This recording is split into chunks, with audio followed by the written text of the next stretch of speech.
guy is a wild caught. He's right from Africa. I got him from David Fernandez. And we bred him for the first time this year. And I'm almost 100% positive that he is a super granite. Because all of his babies were granites.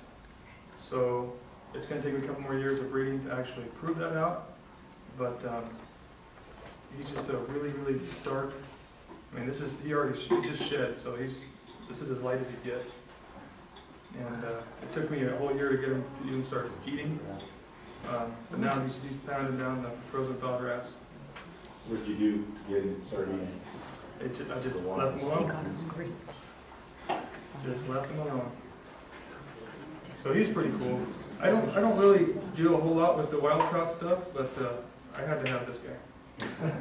Hey Ryan, how does one, because I know I've Googled it, and I'm sure other people have too, how does one acquire an animal from Africa? It's not like you just plug in like Africa snakes and buy. No, it's best to find somebody who deals in that and then buy it from them. Because these guys are on waiting lists. The guys in Africa now, it's a lot different than what it used to be. We used to have shipments come into the U.S. that had all, albinos and everything, because over there they would just throw them all in a box and say, okay, they're ball pythons, and send them to us. But they can go online now and see what we're selling them for, and so they want that price also. So there's bidding wars that happen, and a lot of, you can get mixed bags. They do thousands and thousands of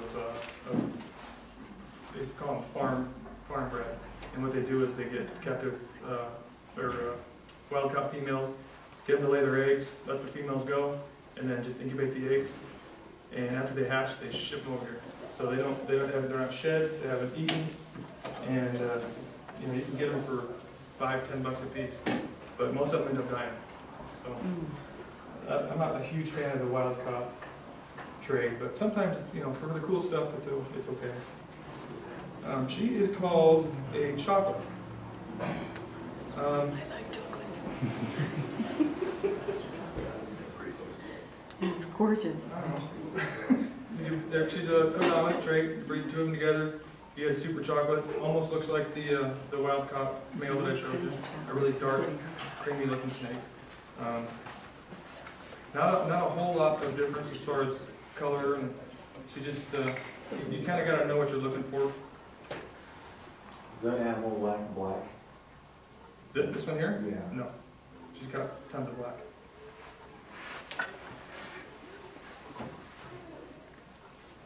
So the chocolate refers to the medium. The chocolate is color throughout.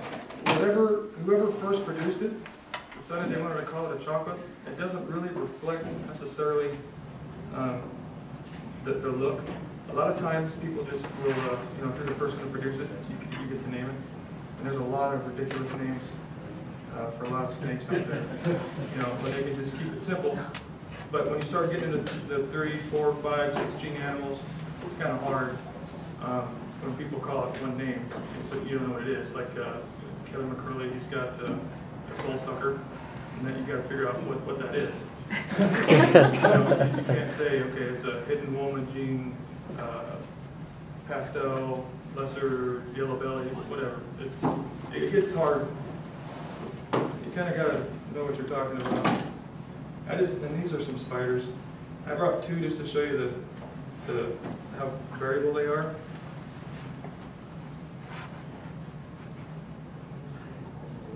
These are both females. This gal is set for albino, and this gal is set for again. So we'll have those next year. But they have different, the high whites.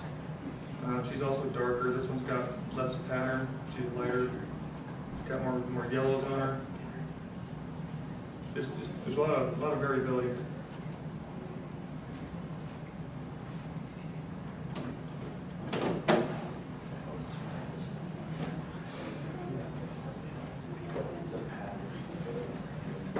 There's nothing special about this gal. It's just one of our normal females. Just wanted to show you the size of some of them. She's only about 3,200 grams. but we've got some that are 5,000. So I mean, they're not a huge snake, but they can get some size on them. Hey, Brian, what's the clutch difference between, let's say, if you took a 1,500 gram female and then a female like that? What's the average clutch size that's going to come out? It varies because from a girl like this, you could only get 6 eggs, 7 eggs, but they're going to be huge. Yeah. And you could get 8 eggs from a smaller girl, but they're going to be smaller babies. It really just depends. Why the metric system? Sorry? Why the metric system? Oh, for their weights? Yeah, I'm pretty sure it started in Africa. I'm not sure. Okay. Yeah. I get crap about it all the time because I talk about grams. What's the female weight? I'm sorry. I don't breed any female under 1,300 grams. Oh, The okay. males start at 500. Whenever they start producing sperm plugs, is when they're ready to go. Brian, I'm getting into blood pythons, and I notice there's a huge skin trade now, and we're not into trading skins. But is there still a huge skin trade on the ball pythons? Or are they still hunted for their skins like the bloods are? I think they're more hunted for the pet trade than for the Pet skins. trade now? Yeah, and for the medicinal purposes. Because I remember when I was way back when, they were still hunted for skins a lot. There was a lot of skins coming out of Africa. Yeah. on the I ball don't pythons. know personally of any skin trading going on right now, but I'm sure it's still happening. That's all I brought for the ball pythons. I got a couple more things I'm going to show you when I'm done. But yeah, any questions or? So, for the uninitiated such as myself in this endeavor, what are these terms that you're throwing out, hypo and pi and all that? What are these? I know there are a lot of them are just shortenings of them. Lessers, I know, dominant versus co-dominant, I understand that, but some of these Lesser is Ralph Davis got a snake in from Africa. He called it a platinum, and he bred it out, and the offspring he called lesser platinums. Okay. So lesser is just a lesser platinum. Okay. A hypo is a hypomelanistic, which is a Melanin means the color. lack of the black. Oh, Yeah, okay. it's still present. It's just decreased. Okay. What else? Oh, pi. Yeah. What is that? Piebald. That's just, Piebald. yeah, that's just what it's called. Okay. I don't think it Hey, means. when did the designer snake thing kind of take off? It was a while ago. There was a huge ball python boom that just happened overnight, and everybody was taking second mortgages out on their house, and no, they were getting $35,000, $40,000 snakes, and thinking they were going to turn around and sell it right away, make a quick buck, and it didn't work out that way. So Yeah, because my friend John, when I was 15, this is going back to date myself, like 20 years ago, he had ball pythons, but there was no real, it was the rare thing to have, and that was just the straight up rhino. Right. You go like, wow, look at that rhino. there wasn't a whole lot of captive breeding going on back then. Right. And the ones that were coming from Africa were really hard to get to eat. I've gotten quite a bit of the grab bags that we were talking about earlier, and they're really hard to acclimate. Yeah, he had ones that would only eat live gerbils. Yeah. That was it. They didn't want anything else. They have a rodent that came out, or they started bringing over here a couple years back. It's the African soft-furred rat, which is what they eat in Africa, and I think it's illegal in a couple of states. That's what they're trying to get these non-eaters to start going again. But I haven't used it myself, but I heard once you get them started on that, it's really hard to get them switched back over to rats or mice. Yeah, because he was all excited the other Yeah. day. He bought a boa, so that's what I don't know what it was. And he was like, I just spent it today, and it was from frozen thawed. Yes. And I was like, It's an accomplishment. And then I It's had a to great think back, thing. I'm like, oh, that's right. You had those issues with when you gerbil or when you this thing. Well, and it's a lot easier, we got a freezer in the garage, a big freezer which is full of rats and mice.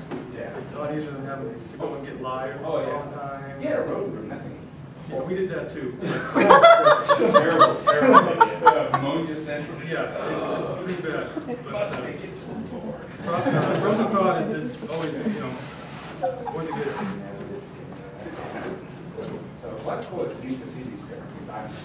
To me, I'm not huge at the, the different colors, it's kind of neat to actually see it. I've seen a number of pictures, and I was looking at it going, oh, there's right here, there's $800 for a same stripe. And then when you understand why it's that way, you get more of a, you can actually see the presentation and looking at it and say, oh, I can see what's going on here, and it's, what they're trying to accomplish with it. So that's cool, thank you for the information. Ron, can you share a little bit about when you breed? Because you have a little bit different philosophy about your breeding compared to other breeders who are, after they stuff themselves on Thanksgiving. Well, it's with the keeping as well. There's a lot of literature, there's a lot of do's and don'ts out there. Some of it's fact, some of it's, whatever works for you and your animals. And you gotta, figure that out. And, my breeding is, I guess, different than other people. I don't cool my animals. Starting around Thanksgiving, I start introducing the males and the female tubs. Seeing if there's any action going on there. I'll continue to do so. If they don't, if I don't see anything going on, then I'll take them out. If they do lock up, and I, lock them down. We have cage cards. We have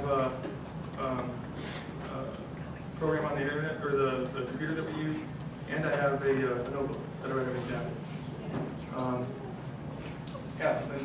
Everything's obviously numbered. And we don't have any names for these guys because it's too hard to name a lot of stuff. So they're all numbers. But you basically run the males with females, or are you looking for clues with females? Are they going off feed, or are they heat school seeking at all? Are there any? Yeah, I don't do any of that. I don't do. I continue to feed them. If they take it upon themselves to stop eating, that's great. Then I know for sure that okay, they're ready to go. But I see a lot of cooperation while they're eating too. Oh yeah, I breed them, or I feed them.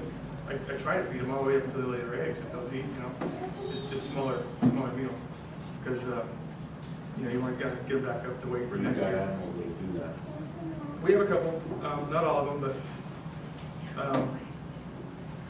yeah. So we start in November, and we just record all the copulations that we see. Continue to before we do any of that, we have a plan drawn out. Which males we're going to put with which females, and it's all what do we want to produce.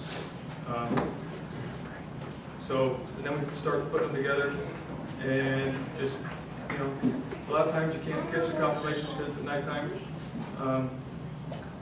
We start checking for follicles around December, and if you start feeling some follicle growth, a little small, that's when you just start throwing the males in there, because that's the perfect time. Our thing is, when you put the male in during Thanksgiving, that's kind of getting the females in the mode, in mindset to start breeding. So. How long do you leave the female or the male with the female? Is it a day, 3 days, 24 hours? It depends. If you see them copulating, I leave them in there until they're done. And the male doesn't want to have anything to do with the female anymore, and then I'll move them on to another tub. Because usually we have one male breeding multiple females, and we'll re-rotate it again. And if we put it back up there, we'll try to feed her. If she eats great, if not, whatever, and mark it down, and put the male on with her again. And if they copulate again, then it's great. If not, then it's it's a decent good sign. So. But you don't got a camera in each cage, so is there a time limit that you leave them in there, and then just assume they? Well, if they're in there, we a couple of days. And okay.